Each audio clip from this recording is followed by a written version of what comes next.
উত্তরবঙ্গের অন্যতম গুরুত্বপূর্ণ শহর শিলিগুড়ি।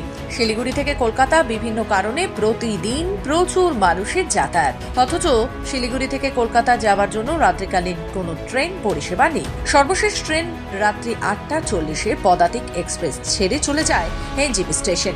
জরুরি প্রয়োজনে রাতে কেউ কলকাতা যেতে চাইলে ট্রেনের পাশাপাশি বিমান পরিষেবাও নেই। সেই অর্থে নেই কোনো বাস পরিষেবাও। এদিকে বিভিন্ন কাজকর্ম শেষ করে রাত্রি 10টার পরে অনেকেই কলকাতায় যেতে চান, তখন তাদের অপেক্ষা করতে হয় পরের দিনের জন্য।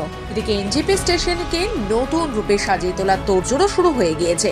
উত্তরবঙ্গ তথা রাজ্যবাসীদের সুবিধার্থে গুরুত্বপূর্ণ এই শহর থেকে পশ্চিমবঙ্গের রাজধানী কলকাতা যাওয়ার জন্য রাত্রিকালীন কোনো ট্রেন চালু করা যায় কিনা, এই ব্যাপারে সম্ভাবনা খতিয়ে দেখবার জন্য শিলিগুড়ির বিজেপি বিধায়ক শঙ্কর ঘোষ রেলমন্ত্রী অশ্বিনী বৈষ্ণবের কাছে চিঠি দিয়ে অনুরোধ জানালেন। পাশাপাশি এই বিষয়টি নিয়ে তিনি এদিকে যেমন দার্জিলিং জেলার সাংসদ রাজু বিস্তা, অন্যদিকে জলপাইগুড়ির সাংসদ ডক্টর জয়ন্ত রায়ের কাছে সহযোগিতার আবেদন জানান। তিনি আশাবাদী তার এই অনুরোধ রেল মন্ত্রক দৃষ্টিপাত করবে।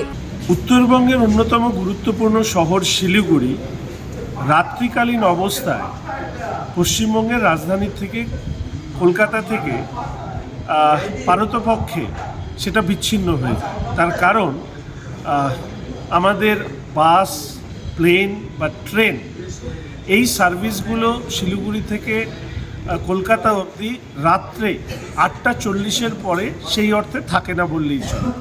ফলে মাননীয় রেলমন্ত্রী অশ্বিনী বৈষ্ণব মহাশয়ের কাছে আমি একটি চিঠি লিখেছি, যেখানে এই সম্ভাবনা খতিয়ে দেখা হোক যে উত্তরবঙ্গের অন্যতম গুরুত্বপূর্ণ শহর শিলিগুড়ি থেকে রাত্রি 10টার পরে কোনো ট্রেন সার্ভিস যেটা কলকাতার উদ্দেশ্যে রওনা দেয় এরকম পরিষেবা চালু করা যায় কিনা।